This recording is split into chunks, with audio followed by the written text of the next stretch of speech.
I never thought I'd be the kind of man who would experience betrayal after decades of marriage. 33 years together, and I had always believed that my wife, Linda, and I had a love that was unshakable. We'd been through financial struggles, health scares, and the ups and downs that come with raising a family. Through it all, we were each other's constant. At least, that's what I thought. It was a Thursday evening when my world came crashing down. Linda was acting nervous, pacing around the kitchen, her hands fidgeting as she pretended to organize the counter. I knew something was wrong, but I never could have guessed what she was about to confess. "I need to tell you something," she said, her voice trembling. "But it was an accident. I didn't mean for it to happen." An accident? What was she talking about? My stomach tightened as I braced myself. I slept with someone else. The words felt like a gunshot. For a moment, I was convinced I misheard her. My mind struggled to process what she had just said. My wife, my partner of 33 years, had cheated on me. "What the hell do you mean? It was an accident?" I asked, my voice eerily calm despite the storm raging inside me. Linda started crying, her hands covering her face. "I was drunk. It was just one time. I didn't mean for it to happen. It didn't mean anything." The cliché of it all made me sick. She wanted me to believe that she had accidentally fallen into another man's bed? That years of trust and loyalty could be shattered in a moment of carelessness? I sat in silence, my fists clenched. The anger in my chest burned like fire, but more than that, there was this deep, gut-wrenching pain. A part of me wanted to scream, another part wanted to break down, but instead, I just stared at her. "Who was it?" I finally asked. She hesitated. "Who?" I repeated, my voice sharp. "Jason. Jason. A family friend. Someone who had been at our house countless times. Someone I had trusted." I stood up abruptly, knocking my chair back. "Get out." Linda's head snapped up. What? "Get out," I repeated, my voice cold. "Go stay with Jason, since you accidentally ended up in his bed." She burst into full sobs, pleading, trying to grab my arm, but I stepped away from her. "You made your choice, Linda," I said. "Now I'm making mine." I left the house before she could argue. I needed air. I needed space. But most of all, I needed to figure out how to destroy her in the divorce. The next few days were a blur. I stayed at a hotel, ignoring Linda's desperate calls and texts. I didn't want to hear her excuses or apologies. There was nothing she could say to undo what she had done. The betrayal burned inside me, and the more I thought about it, the more disgusted I became. Eventually, our children, Emily and Jake, started reaching out. They were confused and worried, sensing something was seriously wrong. I decided to meet with Emily first. She had always been the more level-headed of the two, and I needed someone to talk to who wouldn't immediately try to mediate. We met at a quiet cafe, and the moment she saw me, she frowned. "Dad, what's going on? Mom's been calling me nonstop, crying about how you kicked her out." I let out a heavy sigh, already feeling the weight of the conversation. "She cheated on me, Emily." Her face went blank, as if her brain refused to process what I had just said. "What?" she whispered. "She had an affair," I said more firmly. "With Jason." Emily's hand flew to her mouth in shock. "Uncle Jason? That Jason?" I nodded. Her expression shifted from shock to anger in an instant. "No. No way. Mom wouldn't." "Are you sure?" "She admitted it," I said bitterly. "At first, she called it an accident. But it wasn't an accident, Emily. She made a choice. A selfish, disgusting choice." Emily clenched her jaw, her hands gripping the coffee cup so tightly I thought it might crack. She was silent for a long time, her mind clearly racing through every memory she had of her mother and Jason. "Dad," she finally said, her voice low. "You need to ruin her." I blinked, caught off guard by her words.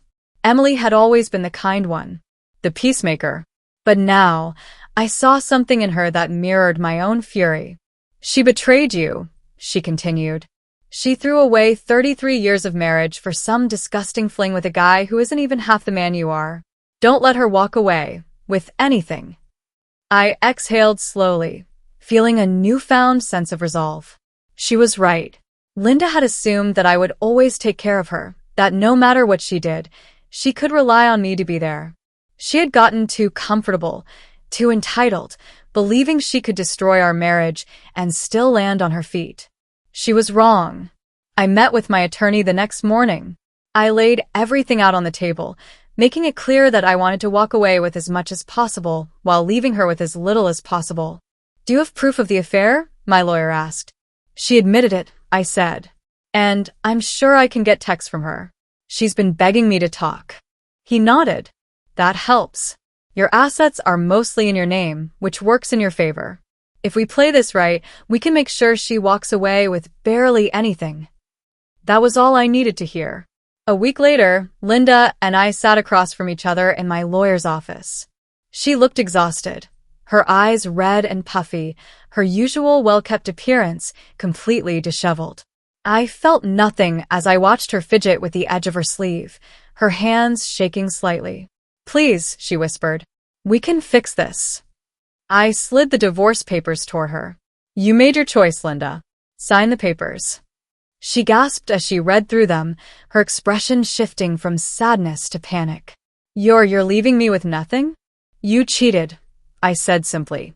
"Actions have consequences." Tears spilled down her cheeks. "I didn't mean to.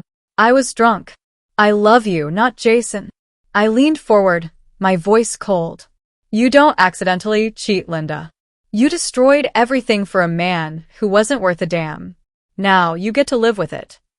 Her hands trembled as she picked up the pen and signed the papers, sniffling the entire time. I thought that would be the end of it. But just when I believed I had the full truth, I uncovered something even worse. Jason's wife, Karen, reached out to me that evening. I hadn't expected to hear from her, but when she called, her voice was eerily calm. "I thought you should know," she said, taking a deep breath. "Jason and Linda have been seeing each other for years." My blood ran cold. "Years," I repeated, barely able to get the word out. "Yes," Karen confirmed. "Linda lied to you.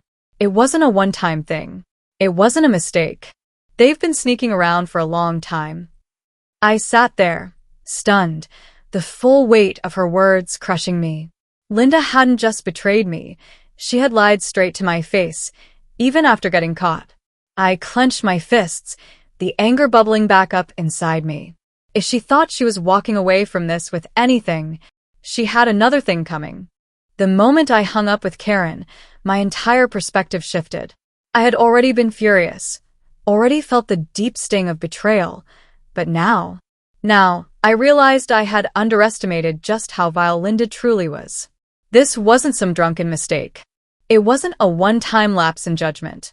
She had been lying to me for years. I sat in my hotel room, staring at my phone, my hands shaking with rage. Every memory of our marriage, the vacations, the quiet nights watching TV, the way she used to hold my hand when we walked together, felt tainted. She had been smiling in my face while sneaking off to be with another man. And Jason? That snake had sat across from me at our dining table, laughing at my jokes, pretending to be my friend, all while stabbing me in the back. I wasn't just going to divorce Linda. I was going to destroy her. The next morning, I called my lawyer again. "I need to amend the divorce filing," I said firmly. He listened as I explained what Karen had told me. "This changes things," he said. "If we can prove the long-term affair, we can hit her with adultery as a legal cause for divorce. Depending on the state laws, that might eliminate her ability to get spousal support entirely." That was exactly what I wanted to hear. But I wasn't stopping there. I met with Karen that afternoon at a small diner. She was composed, but I could tell she was barely holding it together. "He told me the same thing he told Linda," she said bitterly. "That he loved me. That he'd never cheat. And all this time, he was sneaking off with your wife." I exhaled sharply. "I'm going to make sure they regret this." Karen looked up at me, her lips pressing into a thin line. "I want in." I raised an eyebrow. "Think about it," she continued. "Jason doesn't know that I know yet. Linda doesn't know that we're talking. We can use that." And just like that, a plan was born. Karen agreed to start gathering evidence, old texts, receipts, anything that could prove the affair had been going on for years. Meanwhile, I focused on the financial side of things. Linda had always been careless with money, and I knew if I dug deep enough, I'd find something I could use against her. It didn't take long. A few days later, my lawyer called me with news. Did you know Linda opened a separate bank account 6 years ago? I felt my jaw tighten. Excuse me? She's been funneling money into it over time. Looks like nearly $50,000 is sitting in there. All while you've been paying for everything. The betrayal deepened. She hadn't just cheated. She had been stealing from me while doing it. I took a deep breath, forcing myself to stay calm. Can we use that against her? Absolutely, my lawyer said. It proves deceit, which will work in your favor in the settlement. Plus, since the money came from marital funds, you have a claim to all of it. Linda was about to lose everything. I could hardly contain my satisfaction as I sent her a simple text later that evening. I know everything. You and Jason have been sneaking around for years. I also know about the hidden money. See you in court. It didn't take long for her to respond. Her calls came in back-to-back, but I ignored them all. Then the messages started. Linda *, please let me explain. Linda *, it's not what you think. I love you. Linda *, don't do this. Please don't take this to court. I stared at my phone, shaking my head. She wasn't sorry for what she did. She was sorry that she got caught. I left her on read. She had made her choices. Now, it was time for her to suffer the consequences. The day of the divorce hearing arrived faster than I expected. Linda sat across from me in the courtroom, looking like a shell of the woman I had spent over 3 decades with. Her usual confident demeanor was gone, replaced by nervousness and desperation. Jason wasn't there, of course. The moment Karen confronted him about the affair, he had thrown Linda under the bus and cut ties. She had given up her marriage, her stability, and our family for a man who abandoned her the moment things got tough. Poetic justice. The judge reviewed the case carefully, and my lawyer laid everything out in brutal detail. The years-long affair Linda had tried to downplay. The hidden bank account she had secretly funneled money into. The evidence of financial misconduct, proving she had siphoned off marital funds for her own benefit. Linda's lawyer tried to argue that she deserved spousal support, but with the proof we had, it was impossible for her to paint herself as the victim. The judge's ruling was swift. She got nothing.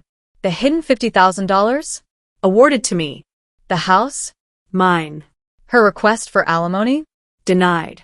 She had gambled everything and lost it all. When we stepped out of the courtroom, Linda rushed after me, her eyes filled with tears. Please, she begged. I have nowhere to go. I turned to face her, my expression cold and unreadable. Not my problem. She reached for my arm, but I pulled away. You did this to yourself, Linda. You made your choice. ***, now live with it. ***. She broke down in the hallway, sobbing uncontrollably, but I felt nothing for her anymore. She had destroyed our marriage. Now, she had to live with the ruins. As I walked away, Karen caught up with me, a smirk playing on her lips. Well, she said, that was satisfying. I let out a breath, feeling lighter than I had in weeks. Yeah, it was. She studied me for a moment. So, what's next for you? I thought about it. About the years I had wasted on a woman who never truly valued me. About how I had spent so much time focusing on a marriage that, in the end, was built on lies. I smiled for the first time in a long time. ***, a fresh start. ***. And I meant it.